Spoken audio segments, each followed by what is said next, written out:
Bueno, Gabón, buenas noches.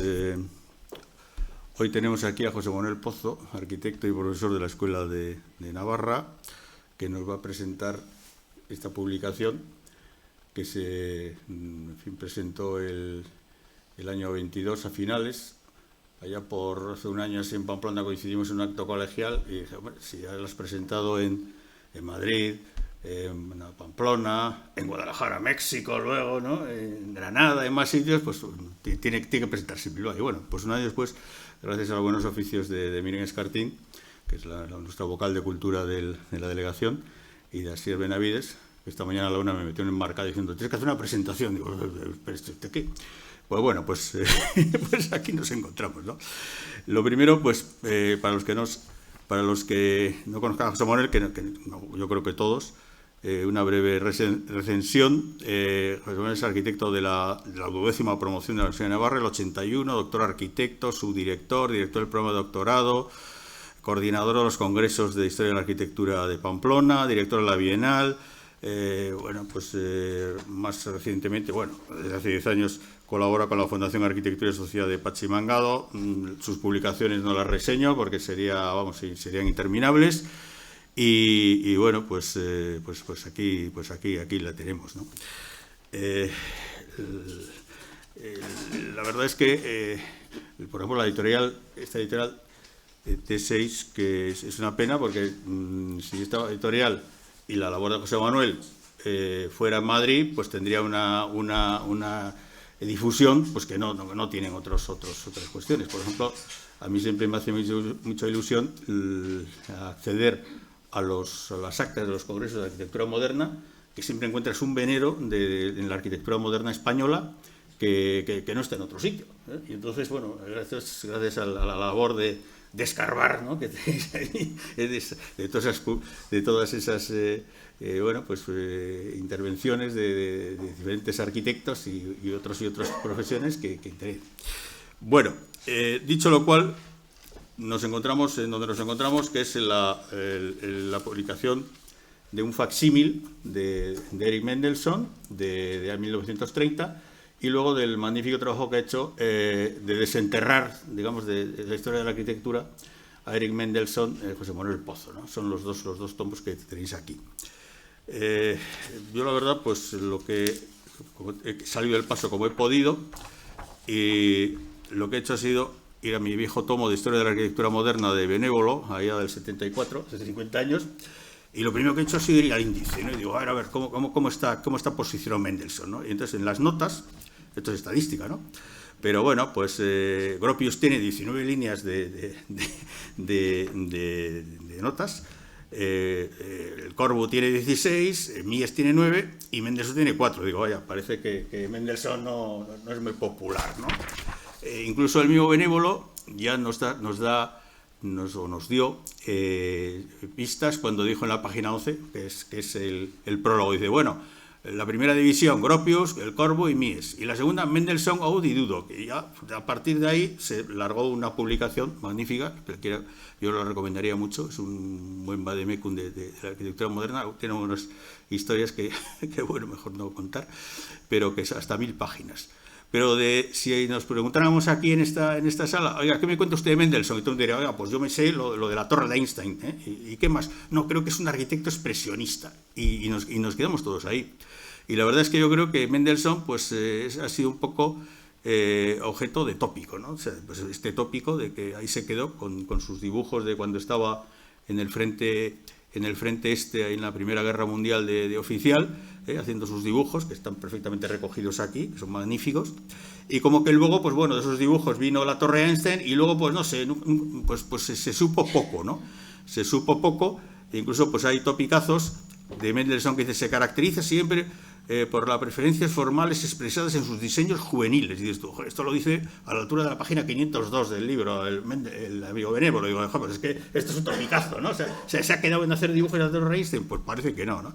Si luego a eso sumamos que el 33 pues tiene que salir por piernas, como dice él, con el lápiz en el bolsillo, por todo estudio, y primero recalar en Holanda y luego ir a Inglaterra y trabajar con Chermayev y acabar en Estados Unidos, pues bueno, Mendelsohn un poco desaparece del mapa, ¿no? Incluso su colaborador y y discípulo, de cierta manera, Neutra, pues tiene mucho más parangón que Mendelssohn en la historia de la arquitectura, de esas historias de la arquitectura que todos, no sé, pues que me corrija luego, no te voy a pisar la conferencia ni cosa por el estilo. Pero bueno, creo que, y termino, que estos dos libros nos ponen a Mendelssohn en el mundo, pues corrige muchos tópicos, muchas erratas, muchos lugares comunes, y creo que es un trabajo magnífico que merecía y merece la pena pues de ser presentado aquí en Bilbao. Muchas gracias a la delegación y muchas gracias a José Morel. Muchas gracias a ti.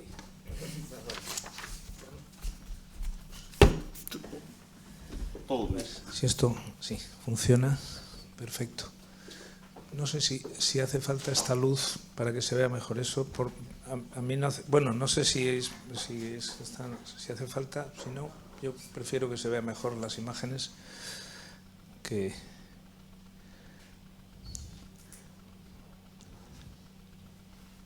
A ver, bueno, puedo comenzar. Bueno, el libro, como comentaba hace un momentito mientras estábamos, es curiosamente un fruto, suena un poco tal, después de todos los daños que provocó, es un fruto del COVID, como veremos ahora enseguida. Este es Erich Mendelssohn, que ahí figuran, es interesante, sobre todo la fecha de su muerte. Nació en el siglo XIX, nació en Alemania, pero después de la Segunda Guerra Mundial, el desplazamiento de las fronteras hace que esa población ahora sea de Polonia, pero él es prusiano. Nació en Prusia y su carácter es prusiano, fuerte y muy ingenieril, muy exacto, muy preciso, que contrasta absolutamente con esa imagen que tenemos de Mendelssohn blanducho y redondito de la Torre Einstein. Y murió... ¡Ay! Le he dado hacia el lado contrario, y murió, como se ve, en 1953. Y esto es muy importante para precisamente esa desaparición, ese oscurecimiento, el eclipse del arquitecto, que me atrevo a decir, y lo digo desde ahora y lo vamos a ver luego, más importante de Alemania, mucho más que los otros que han sido ya mencionados y que todos conocemos y hemos estudiado. Es sorprendente, pero es así. Entonces, yo en su día me encontré, él publicó este libro en 1930, que ya se puede decir también, ninguno de esos arquitectos, Mies, Gropius, ninguno, o sea, podemos hacer la lista de todos ellos. Oud un poquito se acercó, tuvo en 1930 un libro como este. No solo por lo que dice en él, sino por la cantidad de obra personal que recoge el libro. El título es perfectamente coherente con el contenido. Es Erich Mendelssohn, obra completa del arquitecto.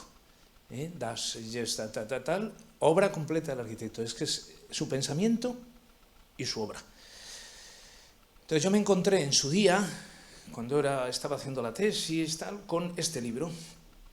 Este libro publicado en la Universidad de Princeton, que es la traducción al inglés del libro de Mendelssohn. Y lo que me sorprendió fue esto.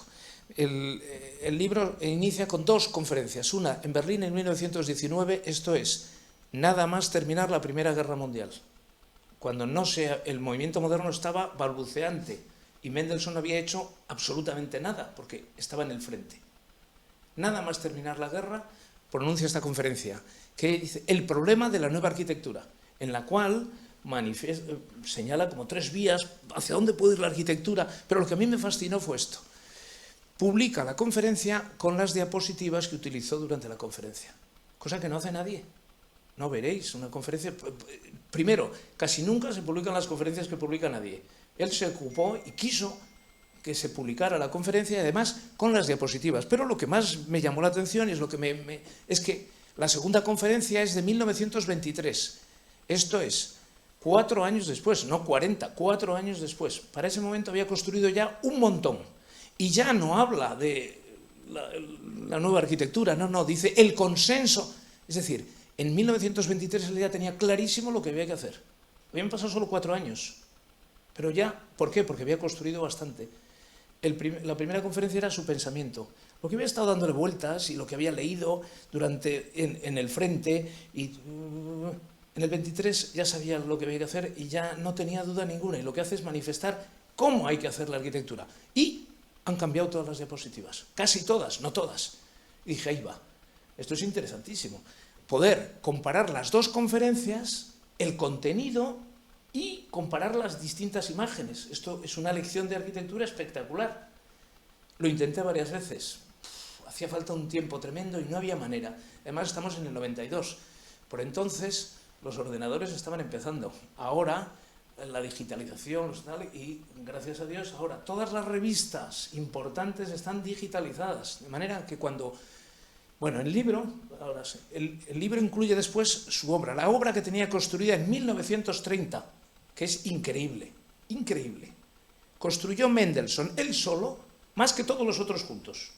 Tú pones todo lo que habían construido en 1930, Mies, Gropius, Taut, quitando la vivienda social, esas casitas blancas que eran, en cierto modo, pero en obra que no fuera vivienda social, que él también hizo, construyó él más que todos juntos, pero vamos, de largo. Y además lo publica no con fotos bonitas, este es un proyecto no construido, sino incluso con indicación hasta de los materiales a utilizar, los planos, a qué escala están. Es una cosa muy técnica. No era un fantasioso dibujante de dibujos bonitos. ¿Qué pasa aquí? ¿Qué sucede? No sé qué pasa. Bueno, he traído el pendrive, por si acaso. Fíjate, si hace falta. ¿Qué ha sucedido? No sé. Ahí estamos, ¿no? No sé, algo ha pasado. ¿Esta? Era la siguiente, la anterior. Bueno, pues estamos aquí. Bueno, ya está. No sé qué ha pasado. Pero Sí, como que no admite el formato. ¿La dejamos así? sí, pero si pasa, si no, tengo el pendrive, digo ahí con el PowerPoint. ¿Quieres que lo saque? Es que no sé qué puede ser el problema. Es que no sé cuál es el problema, por eso digo. Que cuando le damos a pantalla completa aparece en blanco. En cambio en la presentación está.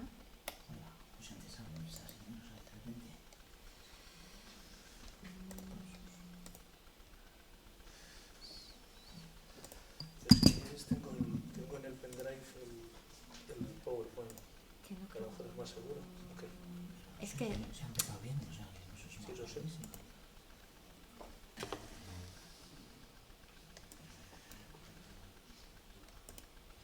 no entiendo por qué.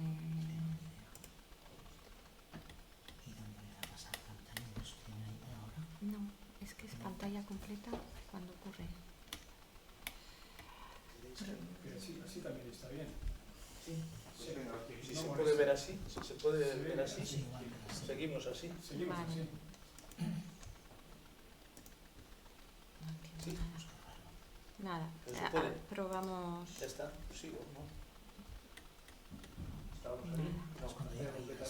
Sí, pero se queda loco. Tengo ahí el PowerPoint si queréis, el pendrive. No sé qué le está pasando. Espera.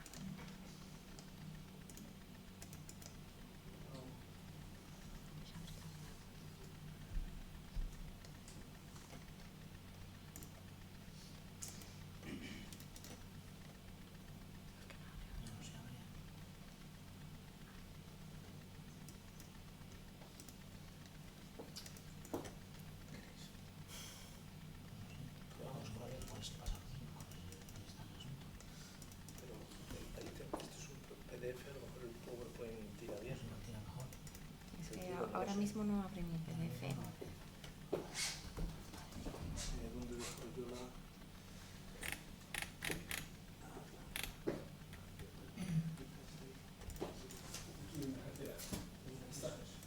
Es que no me deja abrir el PDF.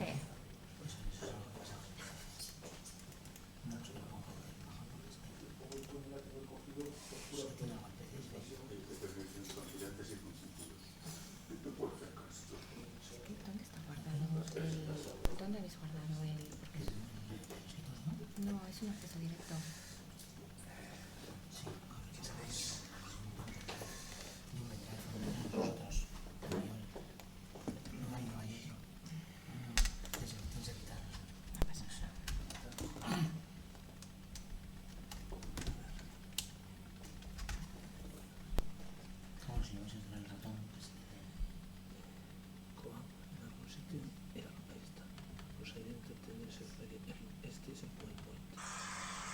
A ver si con eso va. ¿Este va bien? ¿Este va bien? Venga. Pues ya está. Hacemos así. Fenómeno, maravilloso. Todo tiene arreglo. ¿Ves? Hay que venir... En el último momento, antes de venir, me digo, me voy a llevar el pendrive porque vaya usted a saber lo que puede pasar. Bueno, entonces, lo que he hecho ha sido, por un lado, editar, que nunca se había editado en castellano, y es importante, el libro, el mismo libro de Erich Mendelsohn, el mismo, de 1930, con la misma tipografía. Alguno me dice, es una letra muy pequeña, es la suya. Yo he hecho, es facsímil, con las mismas imágenes, exactamente igual, todo, exactamente, absolutamente igual, que es este. Y luego un segundo, este es el primero, el suyo, que, bueno, pues ahí está en castellano, incluso hemos mantenido ahí todo, está novedad editorial, ahí pone, veíais, una tontería, pero novedad editorial de 1930, es decir, exactamente igual. Y el otro, imitando el primero, que es este, donde novedad editorial de 2022, pero hemos cambiado la imagen, todo el resto es exactamente igual, hemos cambiado el color de la camisa, pero es exactamente igual. Bien, estos dos personajes tienen mucha importancia en el futuro de la carrera de Mendelssohn. Yo lo que voy a hacer es presentar un poco quién es Mendelssohn, qué he hecho yo con el libro y qué nos ha aportado Mendelssohn. En una cosa rápida, porque esto daría para... Como os digo, me tiré todos los meses del COVID, de 9 a 9, de 9 de la mañana a 9 de la noche, pipas en el ordenador, luchando con esto. No hubiera sido posible si no, porque hacía falta tal cúmulo de trabajo continuado que no hubiera sido posible, hubiera hecho una cosa deshilachada, imposible. La de la izquierda es su mujer, Louise Mendelssohn. Se casaron justo en el 17, justo antes de, bueno, en medio de la guerra. Tuvieron solo una hija, Esther, y él se fue al frente, primero en Rusia, en Ili-Pau, y después terminó en Francia, donde ya iba a desarrollar. Y el de la derecha es el conocidísimo Albert Einstein. ¿Y por qué es importante? Ella, mientras él estaba en el frente, había un interés grandísimo por determinadas gentes, sobre todo en el mundo judío, naturalmente, de demostrar la teoría de la relatividad de Einstein. Demostrarla, para lo cual hacía falta un edificio nuevo. Y ella se fue moviendo de tal manera que cuando ya estaba en el frente de Francia, ya le vino a decir que parecía posible el asunto y él ya fue desarrollando los primeros croquis en el frente. Para él, entonces, es que esta obra es la que le pone en el mapa. Él, en el frente, cuando regresa a Alemania, se pone a construir esto, que termina en el año 23, en el 19 empieza la construcción. Habían conseguido fondos y propiamente no es un observatorio. Todo el mundo habla del observatorio, no es un observatorio es para observar las estrellas. Esto no, esto es un aparato. Aquí lo que hacen es para capturar la luz, lo que se trataba es de capturar rayos solares y demostrar que la Tierra produce una distorsión en la dirección de los rayos solares para demostrar la teoría de la relatividad. Entonces había que capturar rayos y abajo, aquí en el sótano, estaban los aparatos de medida y el resto es pura... Son oficinas, tal, para pasar la noche allí, para tal. Es un edificio un poco falso, primero porque no es de hormigón, como sabes, al final el gobierno no permitió usar el hormigón porque había mucha carencia del material y se hizo en ladrillo, enfoscado y fingiendo el hormigón, le dio unos trabajos tremendos y luego la escala está falseada. Uno ve estas ventanas y piensa que son ventanas normales, no, esto es para hobbits, vamos, esto es un kiosco. Es un kiosco. Uno llega allí a Potsdam después de un esfuerzo de 1000 pares de narices, por lo menos cuando yo fui, que estaba lloviendo, una cosa tal, llega allí y dice, pero madre mía, pues esto es un kiosco, es una cosita de nada, claro, porque no hace falta, ¿no? Es un cacharrico. Cacharrico, aquel renunció inmediatamente, se dio cuenta del disparate que era, jamás volvió a hacer nada igual, y cuando en los años 50, murió en el 53, ya en Estados Unidos, le iban llamando de una escuela a otra para que diera conferencias, porque tenía un prestigio increíble, aunque luego desapareciera del mapa, le preguntó a algún alumno si volvería a repetir y dijo, no lo consienta Dios, ni se me ocurre, vamos, es un disparate. Jamás volvió a hacer nada parecido. Cuando regresa de la guerra, con todos sus dibujos fantasiosos, maravillosos, algunos gigantescos, uno piensa que son dibujitos así, ¿no? Dibujos... Y además, como vamos a ver, dibujos de arquitectura. En la sala de Cassirer, la famosa exposición, que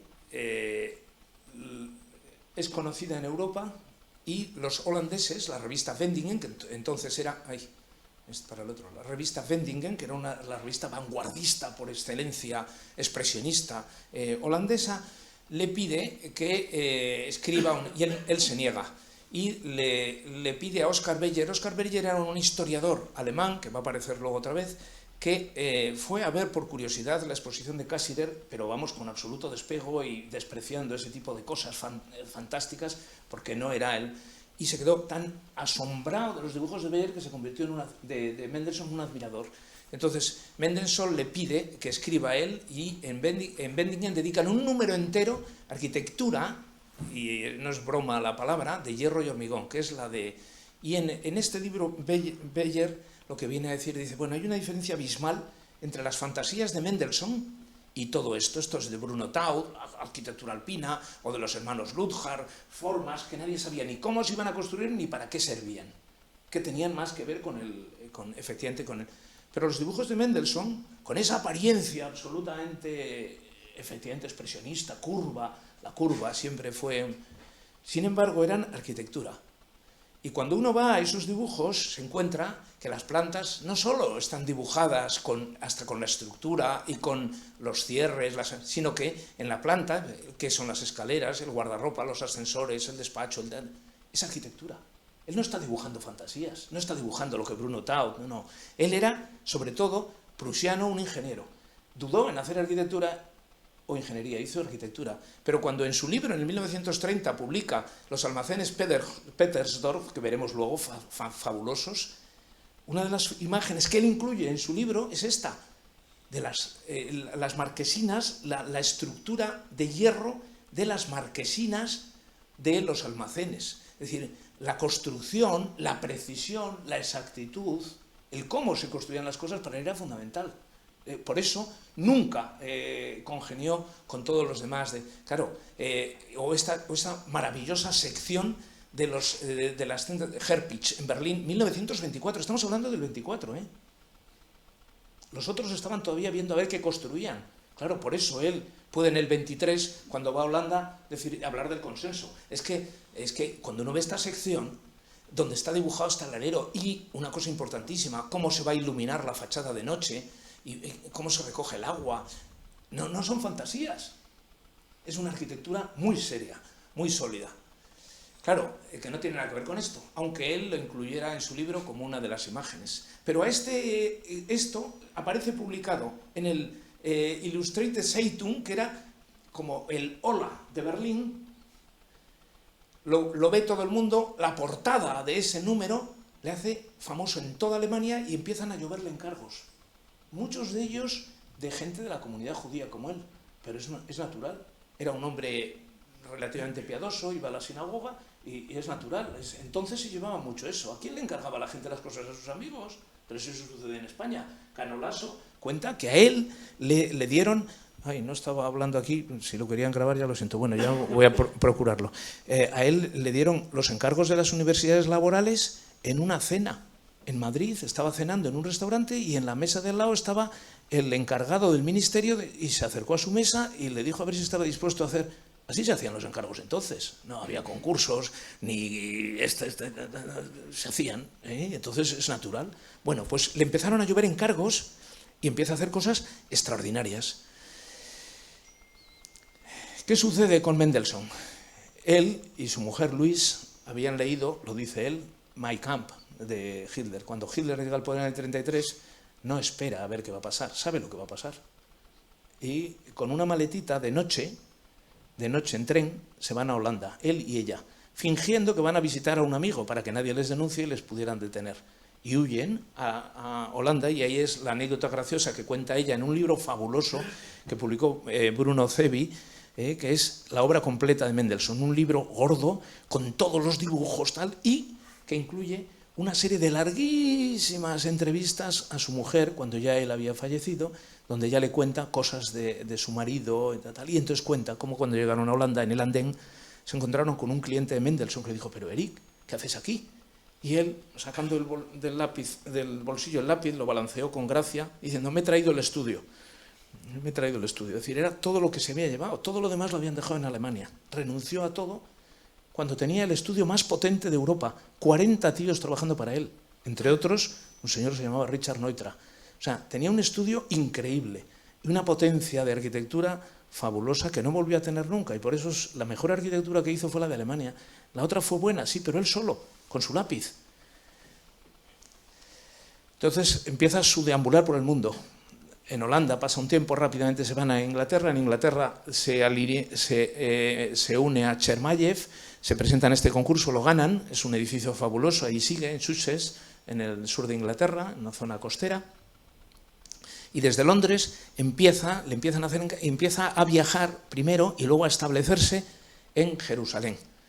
Se historia en Israel y en Israel le empiezan a encargar cosas. La parte más gruesa de obra fuera de Alemania está en Jerusalén, más las sinagogas que hizo luego en los años 50 en Estados Unidos, que es lo único que hizo, y un hospital, tal, pero vamos. Y aquí, por ejemplo, esta es la casa de Weizmann, el padre de la patria, el padre de Israel, y la casa de Weizmann, que ahora es un centro de estudios judíos, se la construye él entre el 35 y el 36, se había instalado ya. Se había instalado tanto que, bueno, este es el banco, son obras fabulosas, hay más. Se ha visto tanto que esto tiene su gracia, ahora es un restaurante, pero entonces era su estudio. Le faltan las aspas. Se instaló en este molino, en Jerusalén, y había decidido quedarse ya en Jerusalén, pensar en empezar a contratar gente y poder volver a montar una oficina que le permitiera hacer arquitectura a lo grande, porque hacía la arquitectura que podía con su lápiz en su casa. Es un arquitecto trabajando él solo con su mujer en el molino, que contaba a su mujer que él, pues, daban las tantas ella se iba a dormir y él seguía ahí a las 2, a las 3, a las 4 de la madrugada, seguía dibujando frenéticamente con música de Bach, que le instiló a ella ese afán, porque ella era una extraordinaria chelista, ¿no? Tocaba el chelo, y cuenta que a veces lo pasaba muy mal, porque claro, le llevaba a las óperas y a las funciones musicales. A él, bueno, al principio no le gustaban más otras cosas, y estaba en la oscuridad de una ópera, de repente se empezó a oír un cric, cric, cric, y era Mendelssohn, que había sacado su lápiz, y allí con la poca luz que había estaba dibujando en la oscuridad, pasando olímpicamente de la ópera, ¿no? Bueno, cuando está allí en Israel, dice que ve avanzar por la costa africana a Rommel con sus tanques, y dice 2 veces no. Y entonces ya se mueve, consigue un visado y se traslada a Estados Unidos. Y se instala en la costa oeste, en California, en San Francisco, concretamente, que es donde murió, en San Francisco. Bueno, cuando llega a Estados Unidos, él era ya muy conocido porque había estado, luego saldrá en el año 24, se había hecho íntimo amigo de Frank Lloyd Wright, era muy conocido en Estados Unidos, y el MoMA le organiza una exposición monográfica que le hubiera puesto en el mapa y hubiera sido tremendo aquello, lo que hubiera podido hacer Mendelssohn en Estados Unidos. Tiene la mala fortuna de que esa exposición en el MoMA se iba a inaugurar el 7 de noviembre de 1941, cuando los japoneses bombardean Pearl Harbor. Se acabó la exposición del MoMA, queda ahí, pero nadie va a verla y a todo el mundo ya le importa un pimiento Mendelssohn y la exposición del MoMA, porque está todo el mundo, todo Estados Unidos revuelto, porque acaban de declararle la guerra al Japón. Con lo cual Mendelssohn ya se dedica a hace sinagogas, va de escuela en escuela, da conferencias, tal, y nunca llega a poder montarla porque enferma y muere en el año 53. ¿Qué ocurre? Que la arquitectura, las historias de la arquitectura de Benévolo, la de Gedeon, la de Pevsner, todas se hacen en la distancia. Los archivos estaban en Alemania, muchos habían quedado en Alemania del Este, no, las obras eran invisitables. Entonces la gente hace, más que investigación, ensayos. Con una inteligencia increíble y con los datos que tiene, construyen, hacen una construcción de una historia de la arquitectura que no tiene nada que ver con la realidad muchas veces, o coincide a veces y a veces no, y uno de los personajes que desaparecen es este. Mendelssohn desaparece. ¿Por qué? Porque había muerto en el 53. Cuando en los 60 se empieza a publicar la arquitectura, cualquier mérito que se le atribuyera a él, había, como vamos a ver, que quitárselo a Mies, a Le Corbusier, nadie tenía ningún interés, con lo cual desaparece. ¿Quién le defiende? Nadie. ¿Sus obras dónde están? En Alemania del Este, perdidas. No se sabe ni dónde están, no se sabe tal, desapareció. Otras en Israel, en medio del barullo aquel, desapareció. En España solo se publica, estas conferencias se publican, sí, con ocasión del aniversario, en el año 99, se publican. sin las imágenes y con una traducción bastante mala, lo cual tiene que ver con lo de las imágenes. Os puedo decir que la traducción, yo he hecho la traducción a partir de la versión inglesa y volviendo a la versión alemana, para lo cual me serví, digo, porque ha fallecido, mucha amistad con un teólogo de la Universidad de Navarra, don José Ramón Villar se llamaba, de Zaragoza, que falleció hace unos años de cáncer, y los teólogos tienen un conocimiento del alemán y normalmente están becados. Bueno, total, yo acudí a él para que me ayudara a traducir, porque había expresiones, algunas de las expresiones de las conferencias son metafóricas. Cuando está hablando, por ejemplo, de que el tráfico choca como contra la proa de un barco y tal, está hablando de... Entonces traducirlas bien cuesta lo suyo y llegar a entender qué es lo que está diciendo. Si no usas ya las imágenes, imposible. Con lo cual la traducción está, es decir, que podemos decir en castellano, estas son las tiras, las 5 tiras, que tienen algunas imágenes comunes, como por ejemplo esta, como por ejemplo el Larkin, pero tiene su gracia lo del Larkin porque la cambió, hay muy pocas, pero hay algunas, el teatro de Van de Velde en la exposición de Colonia, pero la mayoría han cambiado. Entre una, que esta es la primera, la de 1919, con una gran carga, como se ve aquí, de dibujos expresionistas de Bruno Taut, que él critica en los textos. O sea, no lo pone porque diga esto es maravilloso, no, lo pone como ejemplo de por ahí no van los tiros. Dice, estos son fantasías. Él va hablando de las 3 vías en esta primera conferencia que hay para la arquitectura y para eso utiliza los ejemplos, pero los ejemplos a veces son para ponerlos como ejemplo y otras veces como contraejemplo. Es decir, por aquí no van los tiros. Sobre todo en cosas que ya apuntaban una cierta modernidad, pero dice, oye, que esto es más falso que Judas, y entonces va dando sus razones. Le fascinó el que conoció él personalmente cuando estuvo en Búfalo. Y la segunda es esta, donde, curiosamente, el expresionismo ha sido sustituido, el inicio, por la máquina. La precisión exacta de la máquina. Una máquina de tren, un avión, un barco, un horno Bessemer, una grúa que levanta pesos, un torno, la precisión, la exactitud. Un cambio muy curioso. Y del tal, ahí vuelve a aparecer Larkin, pero con otra imagen distinta que luego va a aparecer. Bueno, he pasado rápido. Bueno, este es un salpicado de las revistas, de todo, hasta esta de moda, sí, de moda, ya ha tenido su protagonismo, esta de poesía. O sea, las revistas que vi durante el COVID son, infinitas, buscando, porque mi obsesión era localizar las imágenes. Lo primero, localizarlas, saber qué era cada cosa. 2, de dónde lo había sacado. Y 3, interpretar qué tenía que ver con la conferencia y qué sentido tenía eso. Estas son las 5 imágenes que no he conseguido localizar de ninguna manera. Todas las demás sí. Digo, pero estoy convencido de que estas están añadidas, como vamos a ver después, en 1930. O sea, no formaron parte de las conferencias. Y además tienen una importancia relativa, porque las he sustituido. En vez de este horno Bessemer, pues he buscado otro. Se trataba de un horno, un nudo. Pienso que es de alguna ciudad alemana, se ve ahí como la desembocadura de un río, puede ser de una grúa, no se sabe muy bien, pues he buscado uno parecido. En esos años hicieron naves como esta para trenes, estaciones, tal, montones. ¿Cuál es esta? No se sabe muy bien, pues he buscado una similar. Esta es una escultura expresionista de la época que también la critica. Y esta es la más interesante y que luego veremos cómo la... Bueno, ahí están los 2 libritos. Me he servido también de estos otros 2 libros. Estos 2 libros son muy bonitos. Son 2 libros que contienen una cosa extraordinaria, que son la correspondencia entre Erich Mendelsohn y su esposa Louise Moas. Se escribían, pero vamos, escribían no ya cuando andaba de viaje, cuando estaba en la mili, pues por supuesto en el frente, le escribía, y ella le contestaba y le mandaba cosas. Pero es que iba a dar una conferencia y desde Holanda o de tal, le escribía. Y ahí algún día se conserva esa correspondencia, está disponible. Aquí se publicaron una selección de cartas, que esta es la primera edición en el 61 de Oscar Beyer, la segunda del 67 es de su hijo Ralph Beyer, porque Oscar había muerto ya, y en los 2 casos colabora Louise Mendelsohn. Aquí está puesto ya el nombre el nombre inglés, porque una de las cosas que hicieron ellos 2 cuando salieron de Alemania es cambiarse el nombre. Eric perdió la H y pasó a ser el Eric en inglés, y ella pasó a ser Luis en inglés. Nunca volvieron a usar el nombre alemán.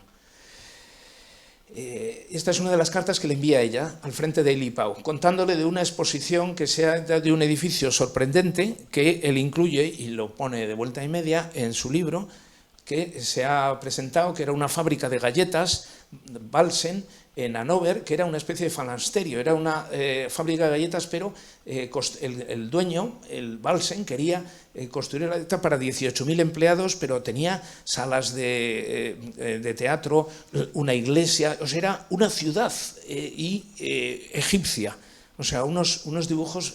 Hay que ver una cosa. Entonces, claro, sorprendente. Entonces, él a la carta le agradece, esto es un dibujito de Mendelssohn, le agradece que se lo haya enviado y ese día en concreto le manda a su esposa, hablando de eso, 3 cartas, una por la mañana porque tenía una hora, otra a mediodía y otra por la noche. 3 cartas. O sea, escribían y entonces, bueno, claro, eso da una cantidad de pistas porque ella le contaba cosas de arquitectura y él a ella también. Y entonces dice, oye, cuando pases por esa ciudad no dejes de ir a ver este edificio, cuando tal, y entonces, bueno, nos dan unas pistas espléndidas. Bueno, en el libro que he hecho yo, pues por un lado, después de tal, todo un estudio, identificación de las imágenes, tal, que he acompañado de imágenes, tanto de ellos como de cosas que están en los libros, tal, y después, en ese libro, he ido identificando imagen por imagen, y entonces en cada imagen he dicho, bueno, vamos a ver, ¿qué es? Identificación, ¿qué es la imagen? Pues es tal cosa y tal, y origen, pues la sacó de esta revista o de la otra, porque hay imágenes que en aquellos momentos las publicaban en varias revistas a la vez, entonces yo pues he deducido cuál pudo ser la que él cogió en función de las cosas, puedo equivocarme, pero ahí está, y entonces, bueno, explicar el origen, que algunas tienen mucha importancia el origen, no es banal, en otras da exactamente igual. Después, textos. ¿Qué referencia hay a esa imagen en la conferencia? Y otros textos de escritos de Mendelssohn y tal, que pueda haber que tengan que ver con eso. Eso de cada una de las imágenes, estas 4 capitulitos. En la página derecha, pues he puesto la tira de la que procede y la imagen en su tamaño real, ya sacada de la revista, tal. Y a veces añado cosas que tienen que ver con eso, por ejemplo, pues en este caso, ¿de dónde está sacada la revista? Bueno, pues esta imagen está sacada de la revista G, es una revista que publicó Mies van der Rohe, se publicaron 4 números. En otros casos he añadido más imágenes. ¿Por qué? Porque él en la conferencia, por ejemplo, cuando se refiere a esta estación, habla de cómo se encuentra la piedra con el hierro, tal, que le parece un error, en el vestíbulo, tal. Es imposible, con esta sola imagen, que es la que él publica en 1930, que a los oyentes en Holanda les pueda explicar cómo se encuentra es el que seguro que utilizó más imágenes de las que luego publicó. Seguro, vamos, estoy convencido. Entonces yo he incluido algunas que se deduce del texto, en algunos casos es claro, o sea, porque, bueno. Bien, curiosidades y de qué manera fue. Claro, yo pensé que las imágenes eran las de la primera conferencia, pues todas las tenía que haber sacado de revistas publicadas hasta el año 19. La conferencia es del 19, pues no puede usar una. Eso pensé yo. Las del 23, pues hasta el 23. Y entonces me machaqué las revistas desde el 95, que aparece la Torre Eiffel, pues desde el 95 hasta el 19 y hasta el 23, revista por revista, página por página, todos los anuncios, todo, de todas las revistas, de montones de revistas, plis, plas, mañana y tarde. Pero había cosas que no aparecían. En concreto esto, es que es un edificio famosísimo, el centro del centenario de Breslavia, de Max Berg, aparecía publicado por todas partes, en todo tipo de formatos, vistas, pero ninguna de ellas era la foto de Mendelssohn. Esta es la de Mendelssohn, ninguna. De otro punto de vista, con el suelo ya acabado, aquí estaba todo ya con agujeritos, el tal, ahí está con el, todo tipo de formatos, pero montones, a docenas, ninguna era la de Mendelssohn, hasta que, curioso, y es muy interesante, curioso, de repente, la encontré indirectamente en una revista del año 13, que es un suplemento de hormigón que publicaba una de las revistas de arquitectura. Es decir, esa revista de arquitectura tiene un suplemento de hormigón.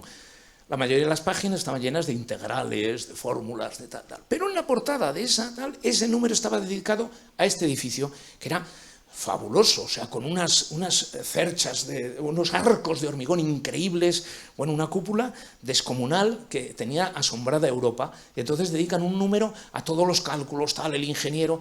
Y ahí, en ese número, curiosamente, aparece la foto de Mendelssohn, con sus agujeritos en el suelo, exactamente la foto que él había publicado. Esto es muy interesante, porque claro, Mendelssohn no se dedicaba solo a ver revistas de arquitectura bonitas, se dedicaba a ver los suplementos de hormigón de esa revista.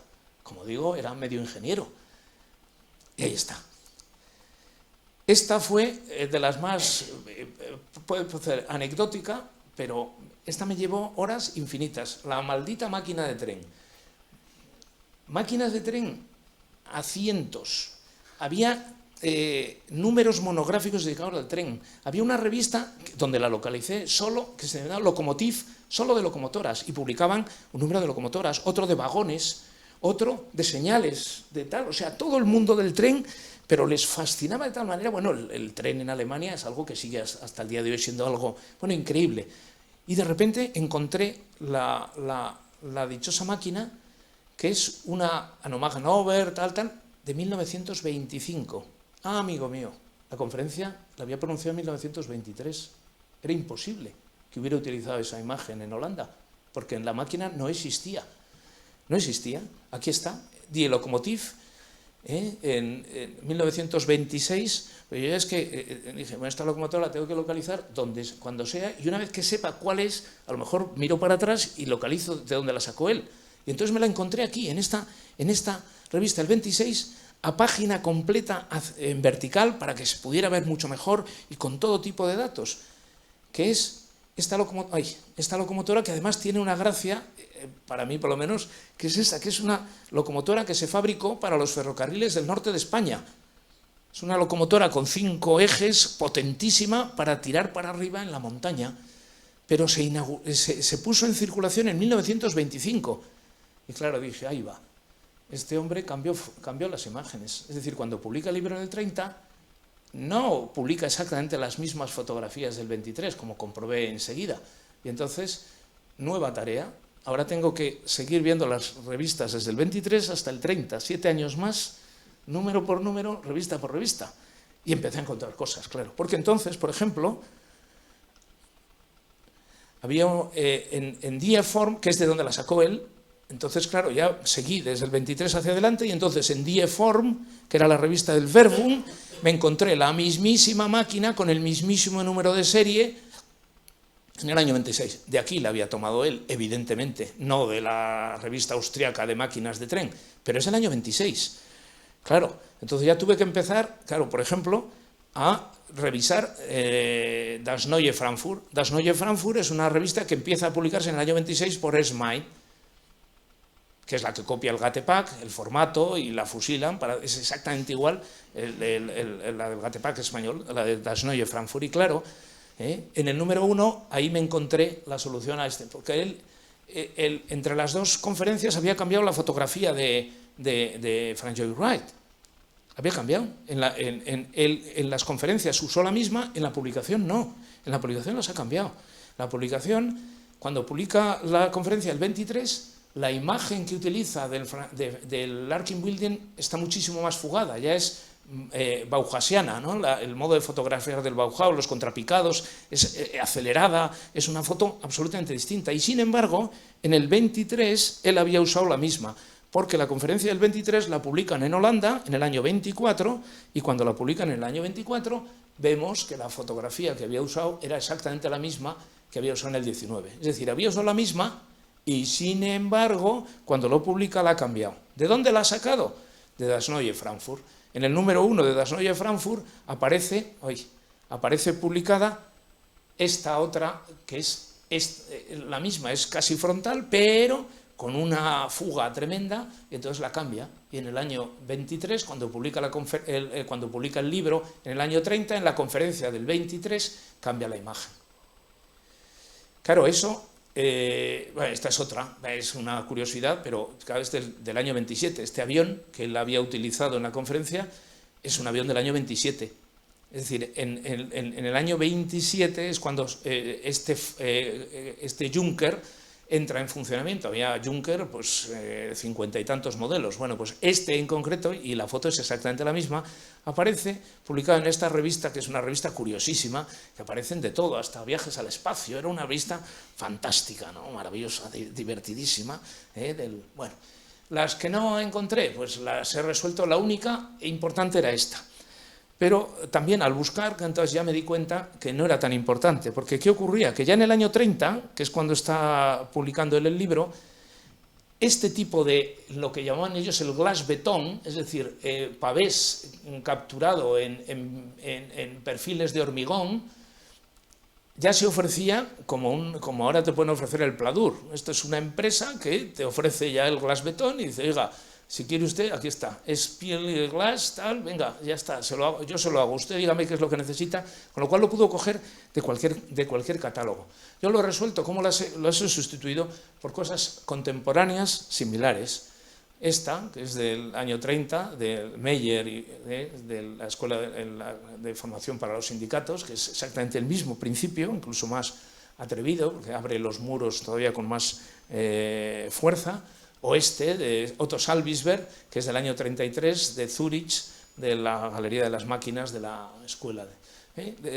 Bueno, pues el libro, en el caso, ya he dicho antes, por ejemplo, aquí él hace referencia a la Galería de las Máquinas, tal, pues yo la he incluido, aunque él no la incluyó en el libro, él solo incluyó esta, que también, bueno, me dio cierto trabajo, porque de la Torre Eiffel hay 3 millones de fotografías, pero la suya no aparecía hasta que la localicé, pero bueno, eso era una casi de curiosidad.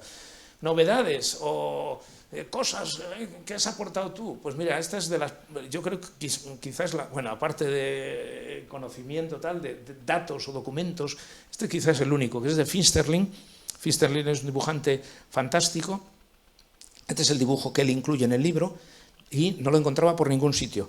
Me hice con el catálogo de la exposición del año 80, una exposición que hubo en Stuttgart, monográfica sobre Finsterling, donde expusieron, y el catálogo los incluye, todos los dibujos conocidos de Finsterling. Aparecía este pequeñito en una esquina como parte de una invitación tal, diciendo planta de una casa, pero nada más. Pues lo encontré en ese libro de poesía que hemos visto antes. El libro de poesía era de un norteamericano que publicaba un libro de poesía expresionista.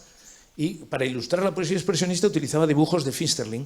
Y es una casa curiosa porque esto le pasa un poco lo que a Mendelssohn, por eso la incluye Mendelssohn. No es un dibujo, no, este señor está dibujando, que es fabuloso, es como un anticipo de cosas que hemos visto después.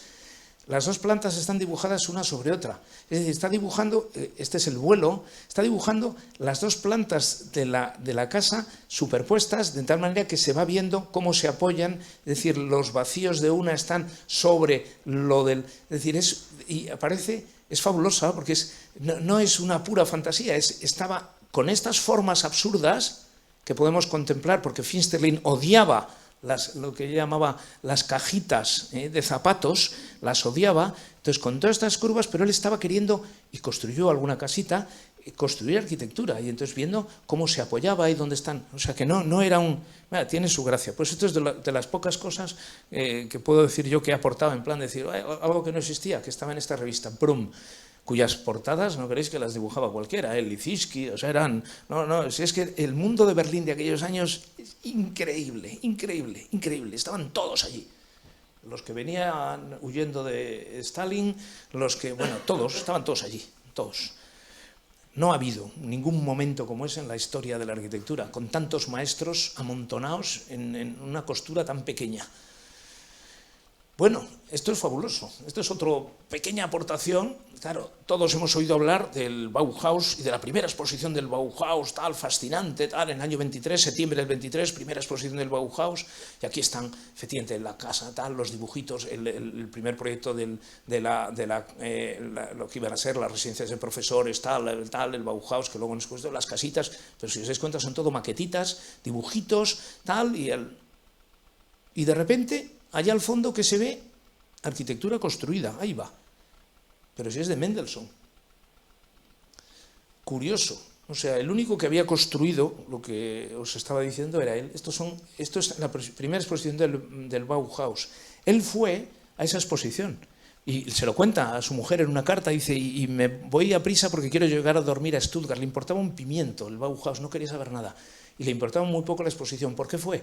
Porque iba a dar una conferencia a Oud. Y fue a la conferencia de Oud. Dice, he llegado, fabulosa tal, he comido con no sé quién, tal, y me voy para Stuttgart. ¿Qué tuvo como fruto eso? Oud, el gran maestro holandés, fue a esa exposición. ¿A quién se llevó a Holanda a dar una conferencia? ¿Tal vez a Gropius? No. ¿Tal vez a Mies? Tampoco, si no habían hecho nada. Tal vez al único que se llevó fue a Mendelssohn. ¿A quién se llevó a Holanda? A Mendelssohn, por eso da la conferencia en el 23. En septiembre del 23 está esto, en noviembre del 23 tienes a Mendelssohn dando una conferencia en La Haya, otra en Ámsterdam y otra en Rotterdam para los arquitectos holandeses. Oud se dio cuenta de que lo importante realmente allí estaba al fondo y se lo llevó para allá. Y por eso dio la conferencia. Estas son las obras, la Casa Doble en Charlottenburg, en la Sedería.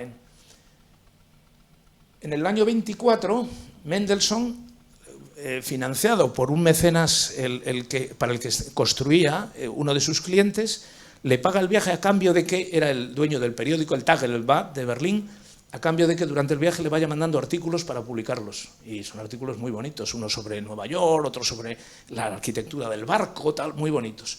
Pero claro, en ese viaje, ¿qué hace? Pues lo primero que hace es irse a Taliesin y utilizando a Neutra como intérprete, que para entonces ya trabajaba en Estados Unidos y sabía inglés y alemán, Mendelssohn no tenía ni idea de inglés, se pasa una semana en Taliesin con Frank Lloyd Wright y se hacen íntimos amigos. Y de hecho, una de las cosas que hicieron fue una especie de concurso de dibujo, fueron al borde del río y en la arena, con un palo, los dos se dedicaron, Wright a dibujar su arquitectura y Mendelssohn la suya, que evidentemente no cayó en vacío. No le gustó nada a Nueva York, se lo dice a su mujer en las cartas. Después de Taliesin estuvo en Nueva York y subió al norte, a Buffalo y a Detroit. A Buffalo y Chicago para ver la arquitectura de Sullivan y los fascinantes silos que tenían desconcertados y maravillados a los arquitectos europeos y que utilizaban todos como un símbolo de la nueva arquitectura, esas formas tremendas, ascéticas, sin decoración, puramente funcionales, todos los principios del movimiento moderno. Entonces el silo era una especie de icono, pues él los vio personalmente, el único,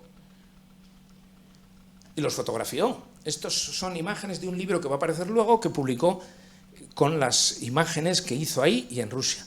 Pero además estuvo en Detroit y ahí vio las fábricas de la Ford con Albert Kahn, que era el gran arquitecto de Estados Unidos, y cuenta una anécdota divertida. Cuando llegó allá, Albert Kahn le llevó en su propio coche, él estaba encantado, un Ford tal, maravilloso, y le comentó, vengo de estar con Frank Lloyd Wright. Y dice que Albert Kahn le dijo, "And who is he?" ¿Y quién es ese? Es decir, no tenían, en Estados Unidos nadie sabía quién era Frank Lloyd Wright. Le conocíamos en Europa, estábamos fascinados con él, pero en Estados Unidos, ¿y ese tío quién es? Está ahí en el desierto, tal. Entonces, en cambio, construía tremendamente, o sea, todas las fábricas de la Ford, de ahí tomó cosas Bien, cuando Banham publica su libro La Atlántida de hormigón, dice una cosa muy inteligente. Dice, el movimiento moderno es el primer movimiento que ha surgido desde unas fotografías, sin que ninguno de los arquitectos que han utilizado esas fotografías como modelo hayan visitado los edificios ni hayan sabido cómo se construían.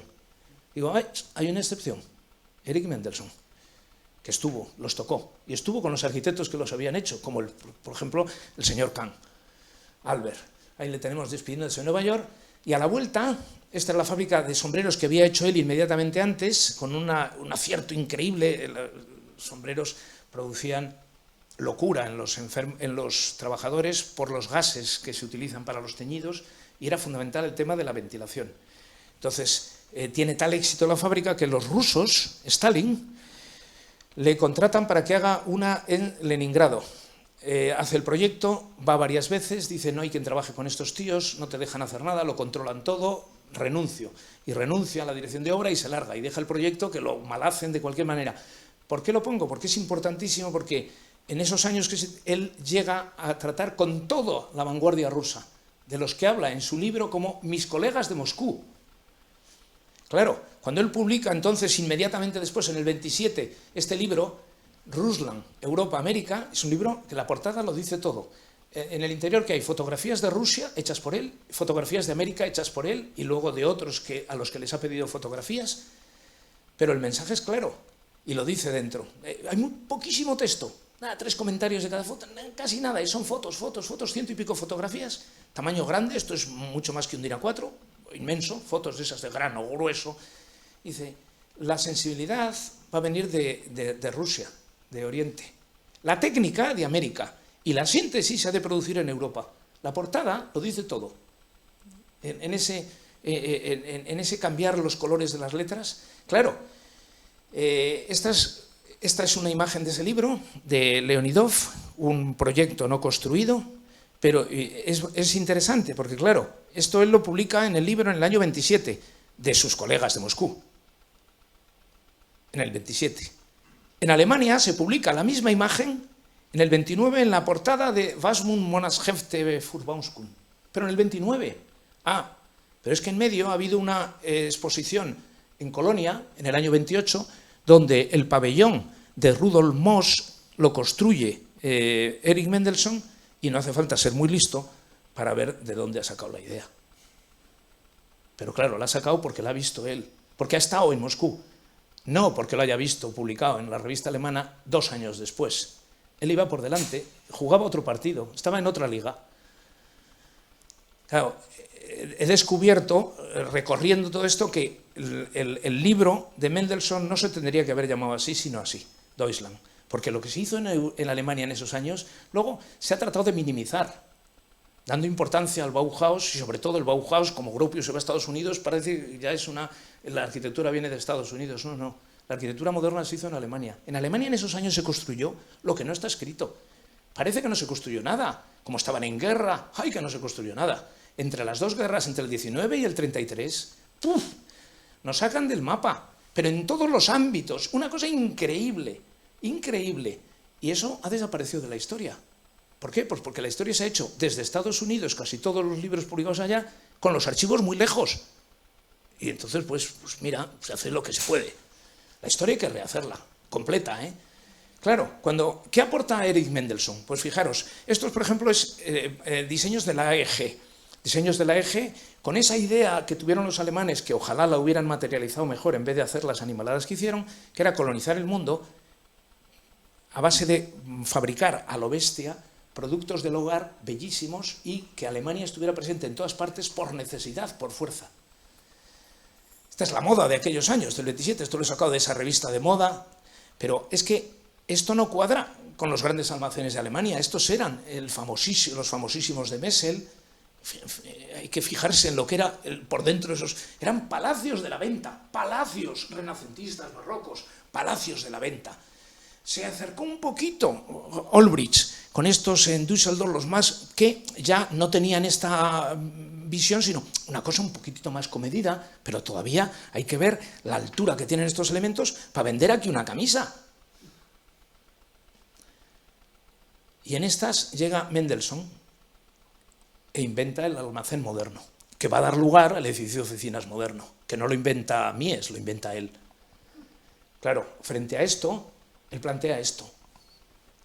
Él plantea una organización de la planta absolutamente funcional, con las escaleras, los ascensores y todo al fondo, con los tal, toda organizada la estructura para que los anaqueles, el tal, y con unas escalas maravillosas donde la luz entra por encima de los escaparates y por encima del tal, y entonces, amigo mío, es que estamos ya en otro mundo. Pero este mundo lo ha inventado él, donde utiliza hasta los rótulos para decorar pensando en cómo se sitúa esto en la ciudad, en una escala. Ya no estamos hablando del Palacio de la Venta, no, estamos hablando, claro, esto, claro, podría servir de edificio de oficinas, claro. Es que ha inventado el edificio de oficinas. Es que es maravilloso. Claro, cuando Mies publica en el 23 esto que todos hemos visto, las bandejas, y habla en G, lo publica ahí lo tenéis, en G, el libro y comenta tal, y habla de que se vea la estructura, que está retrasada hacia adelante para que quede estos antepechos para las mesas de los trabajadores, tal, el edificio oficinal. Habla de lo que... No dice nada ni de dónde está situado, era un edificio para ningún sitio, no habla del urbanismo. Claro, Mendelssohn lo que hace es construirlo. Aquí lo tenemos. Y además está en ese sitio, entonces él tiene en cuenta la forma de la calle y entonces se adapta a la forma de la calle, no es para ningún sitio, es para un sitio muy concreto. Y además, como vamos a ver luego, piensa en la noche y ahí se ve la estructura que se retrasa, lo mismo. La gran escritora sobre Mendelssohn, que se llama Regina Stephan, una alemana, dice que Mendelssohn siempre construyó con estructura de acero, como hemos visto antes en esa fachada que veíais tan maravillosa. Dice, este es el único edificio que hizo en hormigón. Dice, tengo para mí, dice ella, que lo hizo para demostrarle a Mies que él también, si quería, lo podía hacer en hormigón, pero que no le interesaba. Y eso solo este. Es decir, haciendo, además, en curvo, lo mismo que Mies había hecho en recto. Claro, cuando Mies, ya muy mayor, le preguntan que por qué no ha hecho nunca un edificio con curvas, esto está publicado. En concreto, la entrevista se la hacen en Nueva York. Dice, es que no conozco ningún arquitecto que haya hecho bien una curva. Yo, pues es un poco cínico ya era, porque había estado con Mendelssohn más de una vez y más de dos, tantas veces que cuando llega a Mies a Estados Unidos, a quien le pide que le introduzca con Frank Lloyd Wright, porque eran íntimos amigos, es a Mendelssohn. Es decir, Mies le pide a Mendelssohn que le presente a Frank Lloyd Wright. Pues no conoce ningún arquitecto que haya hecho bien nunca una curva. Bueno, pues es un decir. El otro tema es la luz, el otro gran tema que utiliza, que nos aporta la luz. La iluminación artificial pues es fantástica, y hoy en día, pero viene de lejos. Aquí, en esta celebración, cuando celebraban en Nueva York el tercer aniversario de la llegada de Hudson y por tanto del inicio de Nueva York, cuando llegan los holandeses, y después del primer barco de vapor, aprovecharon y celebraron una fiesta que llamaron la Hudson Fulton, ¿no? Es decir, los dos, y la celebran sobre todo con iluminación, pero eran bombillas de Edison que dibujaban los edificios en la noche y los puentes. Era el modo de utilizar la luz. O después aparecen como un modo de llamar la atención durante la noche y vender o atraer a los espectáculos en Broadway o en Alemania, y marcando como este edificio, pues la gran estrella, tal, este edificio en la noche de Docker. ¿Qué hace Mendelssohn? Dice, no, él dice, la luz es un material nuevo, y hay que utilizarlo como el resto de los materiales, hay que aprender a utilizarlo. Y entonces él lo que quiere es que los edificios se vean de noche, la composición de los edificios, la misma que de día. Y entonces ahí hemos visto la sección, como aparecía la bombilla para iluminar por la noche ese espacio entre y volver a dibujar el edificio es como el negativo del edificio, que llega a unos resultados fantásticos, ¿no? En los Socken, o este que hemos hablado antes, el Pedersdorf, es increíble porque aquí él, en la memoria, escribe, y vamos a cubrir todas las ventanas de cortinas de tul, para que de noche estos globos iluminen el edificio de esta manera. O sea, él juega con las cortinas no para que no se vea el interior, no, para que de noche el edificio aparezca como aparece. Entonces utiliza la luz de un modo absolutamente increíble. Bueno, solo hay que ver los escaparates, claro, ahí sí que se pueden vender esa moda que hemos visto antes, claro. Esto llega a la culminación en lo que puede ser su obra maestra, los almacenes Socken, que era uno de sus clientes más, de los que más le encargaron, grandes almacenes en varias ciudades, los de Chemnitz, que siguen existiendo, estos siguen en pie. Bueno, yo solo he visto ahora, habrá más, pero este me recordaba el ejercicio de Mendelssohn, esto es el pabellón de España de Pachi Mangado en la Expo de Zaragoza, como con la luz conseguir, no iluminar el edificio a base de focos en plan turístico, no, que la luz vuelva a dibujar el edificio de noche del mismo modo que se ve de día. Otra cosa que la curva, Frank Lloyd Wright, antes de estar con Mendelssohn, no usó nunca la curva. Nunca. en aquellos dibujitos en la arena, se dio cuenta que allí había más de lo que parecía. Y empieza. Pero no solo es Mendelssohn. No solo es Frank Lloyd Wright, es que no hace falta ser muy listo para ver de dónde procede este edificio de Saiz de Oiza en Madrid. Tiene un padre claro. Y ella pues tuvo un protagonismo en eso increíble. Es otra de las grandes ventajas o grandezas de Mendelssohn. Todos los demás, en fin, los tiempos ahora, y eso a lo mejor no es, iba a decir políticamente correcto, pero eran unos piernas. Mies, no sé con cuántas estuvo. Gropius le robó la mujer a Mahler. Todos un desastre, menos estos dos. Fueron marido y mujer hasta el final. Y le siguió ella donde fuera él, a Jerusalén, Holanda, Inglaterra, donde haga falta. Y le ayudó mucho. Y él a ella, porque claro, en cuanto pudieron, esta es la famosa carta de estos dos, ahí les tenemos iniciando las obras de su casa. En el 29, con gran ilusión, se compran un terreno y construyen esta casa que se convirtió del 28, del 29 que la terminan al 33 que huye cuando llega Hitler, 4 años, en lugar de encuentro de todo tipo de artistas, de arquitectos que viajaban, todos pasaban por casa de Mendelssohn, organizaban unas veladas increíbles donde el violonchelo lo tocaba ella y el violín Albert Einstein, que como sabéis tocaba el violín. Unas veladas que debían ser increíbles. Pero en esa casa, por ejemplo, en los armarios había dentro del armario, ahora pues hay los percheros, los cajones, bueno, pues había unas formas para los violonchelos, para meter el violonchelo dentro del armario. O sea, la casa está diseñada hasta la cubertería.